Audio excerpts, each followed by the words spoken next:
Bonjour et bienvenue à tous et à toutes dans ce journal hebdomadaire le Tibet cette semaine. Je suis Pema Tsawang avec une nouvelle édition d'actualité sur le Tibet. Ça s'intitule le Dalai Lama et l'administration centrale tibétaine. Voici les titres de cette semaine.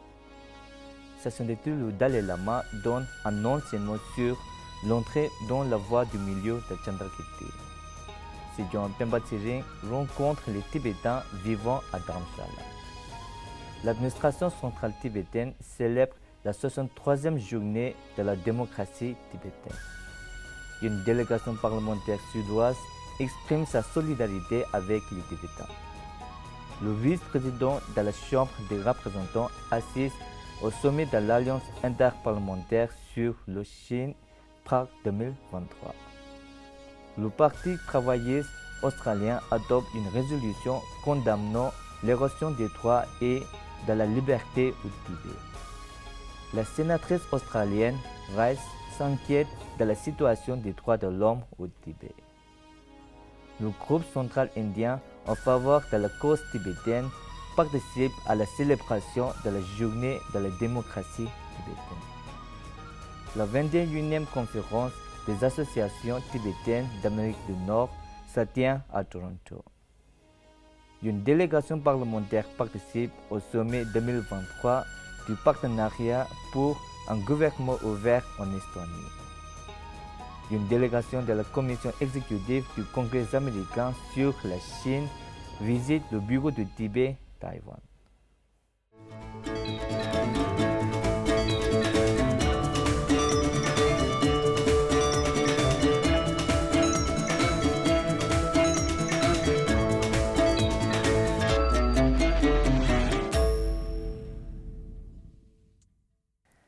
Les 5 et 6 septembre 2023, sa sainteté le Dalai Lama a poursuivi l'enseignement donné l'année dernière sur l'ouvrage de Chandrakirti, Entrée dans la voie du milieu, en conjonction avec l'autocommentaire Uma Jugba Rangel à la requête d'un groupe d'Asiatiques du Sud-Est au temple tibétain principal. Le 5 septembre 2023, Sidyon Pemba Tsering a entamé sa tournée d'évaluation à Dharamshala. Sidyon a visité des écoles, des monastères et des institutions situées à Meklotganj, Gangje Kishon, Norbulinga, Chamunda et Gopalpur et dans les environs. Sidyon a visité l'Institut tibétain des arts du spectacle, l'école Miwe Tsukla Pudun, l'école du village des enfants tibétains du haut et du bas et Sherab Gaje Lobling, TCU Gopalpur, Sara College for Higher Tibetan Studies, Domaling Nanuri, Lundup Chime Gajeling Monastery, Jonang Monastery, Nyingdop Ling, Nobulinga Institution, Chamunda-based Tibetan Retailers Community et la communauté tibétaine de Meklotganj pour évaluer le statut et l'administration des écoles, des institutions et des membres de la communauté. En s'adressant aux étudiants, Sidyon a insisté sur la nécessité d'être un Tibétain responsable. Il a fait part de la détermination du Kasha à établir une cohésion entre les écoles tibétaines qui présentent actuellement des variations dans certains domaines de l'administration. Apportant les défis posés par la diminution de la communauté tibétaine en Inde en raison des facteurs tels que la baisse de la natalité, la diminution du nombre de Tibétains venant du Tibet et l'augmentation de la migration des Tibétains à l'étranger. Sidyon a mis l'accent sur le maintien des établissements tibétains grâce au projet de logement et d'attribution de terres du Kasha. Ce projet vise à fournir des terrains ou des maisons dans les zones d'habitation tibétaines afin d'accueillir ceux qui n'ont pas été accueillis dans les zones d'habitation des réfugiés tibétains. Le 12 septembre, l'administration centrale tibétaine a célébré la 63e journée de la démocratie tibétaine à Tsuklakhan, à Dharamshala, en présence d'un groupe de délégations parlementaires suédoises dirigé par Margarita Elisabeth Sederfeld, membres du Parlement suédois appartenant au Parti modéré et des représentants d'organisations donatrices internationales éminentes qui participaient à la conférence des donateurs de l'administration centrale tibétaine. S'exprimant après la lecture par le président Khenpo Sonam Tembe et Sejong Pemba Tsering des déclarations du Parlement tibétain en exil et du Kasha, respectivement l'invité principal, la députée Margarita Elizabeth Sederfeld, s'est déclarée honorée de participer à la célébration et a fait l'éloge de la politique de l'approche de la voie du milieu de l'administration centrale tibétaine. Cette année, par solidarité avec le gouvernement et le peuple de l'Himachal Pradesh qui ont subi des pertes colossales causées par les violentes pluies de la mousson, il n'y a pas eu de spectacle culturel. Un montant équivalent au salaire d'une journée de tout le personnel de l'administration centrale tibétaine a été versé au fonds d'aide du ministre en chef en signe de soutien et de gratitude envers le gouvernement et le peuple de l'Himachal Pradesh. Dans l'après-midi de la journée de la démocratie tibétaine, le groupe de la délégation parlementaire suédoise, dirigé par Margarita Elizabeth Sederfeld, a donné une conférence de presse pour exprimer son soutien au peuple tibétain. La délégation en visite est composée de la députée Margarita Elizabeth Sederfeld, accompagnée d'autres députés du Parti modéré, du Parti démocratie suédois, du Parti démocrate chrétien, du Parti vert et du Comité tibétain suédois. La délégation était accompagnée par le représentant Sonam Tsering et la secrétaire Lobsang Chodron Samte du bureau du Tibet à Londres. La députée Margarita Elizabeth Sederfeld a parlé de sa rencontre positive avec sa sainteté le Dalai Lama et a souligné l'importance de son message en faveur de la paix. Elle a fait l'éloge de la démocratie tibétaine en exil. La délégation du Parlement suédois a visité le Parlement tibétain en exil le 4 septembre 2023. Les délégués ont visité la salle du Parlement et ont été informés du fonctionnement, de la composition et de la structure du Parlement tibétain en exil par le président. Le président du Parlement Khenpo Sonam Tembe ainsi que les membres du comité permanent et les membres du comité d'examen des règles et règlements ont tenu une réunion très productive sur la question du Tibet avec la délégation suédoise. Le président a également informé la délégation suédoise du fonctionnement du système monocaméral du Parlement tibétain qui compte 45 membres, de ses sessions parlementaires semestrielles et de ses différents comités. La délégation a été informée des objectifs du réseau international des parlementaires sur le Tibet, une plateforme permanente aux législateurs internationaux d'apporter leur contribution à la résolution des conflits sino-tibétains et a ainsi exhorté les députés à rejoindre cette plateforme. Thomas Tsering Tegan, vice-président du Parlement tibétain en exil, a participé au 3e sommet de l'Alliance interparlementaire sur la Chine qui s'est tenu à Prague le 1er et 2 septembre 2023. La vice-présidente a présenté les problèmes les plus urgents auxquels sont confrontés les Tibétains à l'intérieur du Tibet, ainsi que les défis environnementaux et les menaces que le gouvernement chinois fait peser sur le Tibet. Au cours du sommet, la vice-présidente Tegan a rencontré 3 groupes d'intérêt du Parlement tchèque sur le Tibet, le sénateur Premser Rabas, président du groupe Tibet du Parlement tchèque, Ayato Joseph Okamaru, membre de la Chambre des députés, et la sénatrice Katerina Jacques, secrétaire du groupe du soutien au Tibet du Parlement tchèque. Le sommet s'est concentré sur 6 thèmes liés à la Chine, Taïwan, la dépendance renouvelable, la répression transnationale, Hong Kong, la ceinture et la route et les droits de l'homme. Le sommet s'est tenu dans les bâtiments de la Chambre des députés et du Sénat tchèque à Prague, en République tchèque, et a rassemblé les membres de 50 assemblées législatives de 30 pays différentes. Les principaux partis politiques australiens et l'Australian Labour Party ont adopté à l'unanimité lors de leur 49e conférence nationale qui s'est tenue du 17 au 19 août à Brisbane une résolution condamnant l'érosion des droits et de la liberté au Tibet. Le député Julian Hill de l'Australian Labour Party a présenté cette résolution qui exprime une profonde inquiétude face au rapport faisant état de l'érosion des droits et libertés éducatives, religieuses, culturelles et linguistiques au Tibet. En début de semaine dernière, la délégation du Bureau de coordination indo-tibétain a rendu une visite de courtoisie à Gyalo Dundrup, ancien membre du cabinet tibétain et frère aîné de sa sainteté le 14e Dalai Lama. Gyalo Dundrup, ancien membre du cabinet tibétain et frère aîné de sa sainteté le 14e Dalai Lama, dans sa résidence de Kalimpong. La délégation a également rencontré Piti Boudia, partisan de longue date du Tibet et président de la Société d'amitié Inde-Tibet de Kalimpong. Le Bureau de coordination Inde-Tibet, en collaboration avec la Société d'amitié Inde-Tibet de Kalimpong, a organisé une réunion publique à Manilhakan, Kalimpong.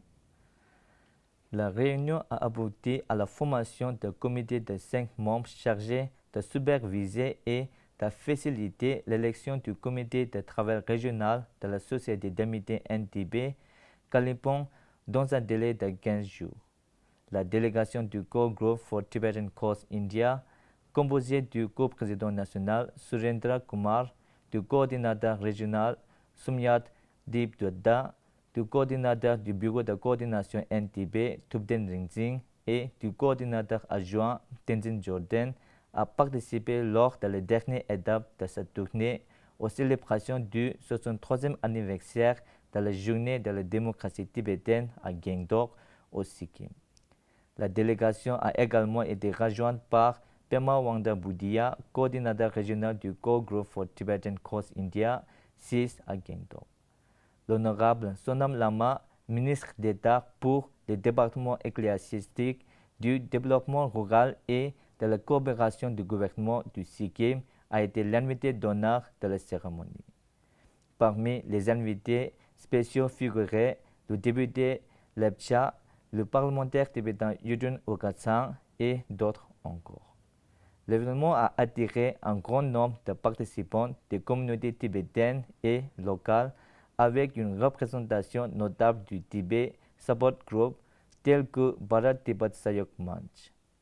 La délégation a conclu cette tournée d'une semaine dans le nord du Bengale et au Sikkim, visant à renforcer et à revigorer les groupes de soutien au Tibet, tout en promouvant la sensibilisation au Tibet à Selagura, Darjeeling, Kalimpong et Gangtok.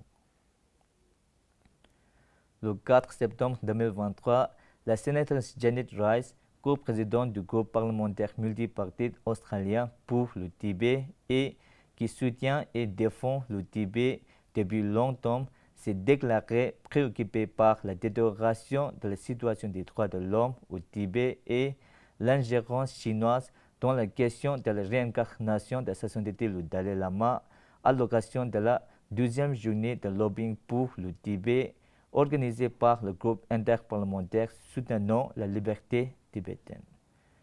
Lors d'une séance de questions au Sénat, la sénatrice Rice a interrogé la ministre des Affaires étrangères Penny Wong sur les mesures qu'elle entendait prendre lors de ses conversations avec les représentants du gouvernement chinois afin de garantir que les pratiques religieuses traditionnelles telles que la sélection, l'éducation et la vénération des chefs religieux bouddhistes tibétains soient protégées au Tibet et que le gouvernement chinois ne joue aucun rôle dans la sélection du prochain Dalai Lama. Dans sa réponse, la sénatrice Wong a exprimé son inquiétude quant à l'érosion des droits et de la liberté au Tibet, en particulier l'assimilation des enfants tibétains dans les internats coloniaux, la détention des Tibétains pour avoir exprimé pacifiquement leurs opinions politiques et la suppression de l'expression religieuse tibétaine. La sénatrice Rice a également interrogé la ministre Wong sur le travail forcé au Tibet et demandé si l'Australie interdirait l'importation de biens produits par le travail forcé. Le ministre des Affaires étrangères Wong a répondu que le gouvernement australien examinait la question dans le cadre de sa loi sur l'esclavage moderne, sur la base de laquelle il formulera sa réponse, a-t-elle indiqué.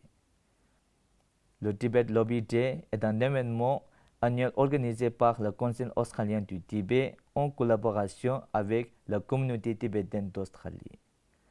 Les Tibétains et les partisans du Tibet se réunissent à Canberra pour rencontrer les parlementaires australiens afin de discuter de différentes questions concernant le Tibet.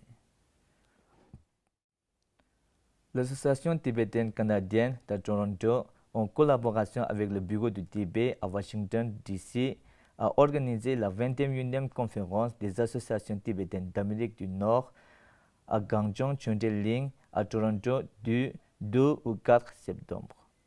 Une quarantaine de participants de 19 associations tibétaines d'Amérique du Nord ont assisté à la conférence, ainsi que le représentant Namgyel Chutup et l'agent de liaison tibétain Kunga Tashi du Bureau du Tibet à Washington, le parlementaire tibétain nord-américain Tenzin Jingme, la présidente de la Compagnie internationale pour le Tibet Tenzin Gyatso, le président du comité Canada-Tibet Sambel Lalungpa et son directeur exécutif Sherab Thajin et le président du Fonds pour le Tibet Bob Engelson. Le représentant Namgyel Chutup a présidé la conférence. Pendant les 3 jours de la conférence, les participants ont discuté de la stratégie de défense du Tibet, de la préservation de la langue et de la culture tibétaine, de la sensibilisation des Tibétains à la signification des 4 nobles engagements de sa sainteté le 14e Dalai Lama, du renforcement de l'engagement des jeunes Tibétains dans la lutte pour la liberté du Tibet et des questions relatives au paiement du tchétchèle tibétain livre vert. Le dernier jour, le Dr Diallo, activiste tibétain et sociologue de l'éducation, s'est adressé aux participants sur les politiques escalatives de la Chine qui mettent en danger la langue tibétaine et sur la manière dont les Tibétains de la diaspora peuvent relever ce défi. Une délégation parlementaire composée des députés Geshe Molam Tarjin, Lhajari Namgyel Choka, Tsané Tsang Tuntup Tashi et Purba Doje Gyaldon a participé au sommet du partenariat pour un gouvernement ouvert organisé cette année par le gouvernement estonien dans sa capitale Tallinn. Des représentants de Taïwan et du Maroc se sont exprimés respectivement sur la responsabilité des parlementaires et le Parlement dans l'élaboration des politiques de la lutte contre la corruption. Le parlementaire Lhajari Namgyel Choka a parlé de la pratique du gouvernement chinois consistant à mettre en place des internats de style colonial au Tibet dans le but de détruire l'identité même des Tibétains. Les membres de la délégation parlementaire ont également eu l'occasion d'interagir avec d'autres participants en marge du sommet et les ont informés de la situation critique actuelle au Tibet et du fonctionnement de l'administration centrale tibétaine. Le sommet a été suivi par plus de 2000 participants du Parlement mondial. Une autre délégation parlementaire composée des députés Dawat Siring, Yeshe Choma, Tempa Yarpel a entamé son travail de défense du Tibet au Ladakh en rendant visite à Santosh Sukhdev, district magistrat, les Ladakh, le 6 septembre 2023. Après avoir présenté brièvement la situation alarmante au Tibet, les membres du Parlement ont exhorté le magistrat du district à continuer de veiller au bien-être des Tibétains résidant au Ladakh. Une délégation de 4 membres de la commission exécutive du Congrès américain sur la Chine a visité le bureau du Tibet à Taïwan le 6 septembre 2023. La délégation composée de Anna Scott Bell, Mattis Curry, Piero E. Toza et Scott E. Flepsey a rencontré le représentant Kesan Gyaltsen Pawa pour discuter de la cause tibétaine et de la situation actuelle au Tibet dans le cadre de la politique dure mise en œuvre par le gouvernement Xi pour anéantir l'identité culturelle et nationale tibétaine. La délégation a exprimé sa solidarité avec le Tibet et a fait part de son admiration pour la vision et les contributions de sa sainteté le Dalai Lama en faveur de la préservation de la langue, de la religion et de la culture tibétaine. Ils ont réaffirmé le soutien continu des États-Unis aux aspirations de sa sainteté et des Tibétains. C'est tout pour cette semaine. Merci d'avoir suivi Tibet à la semaine.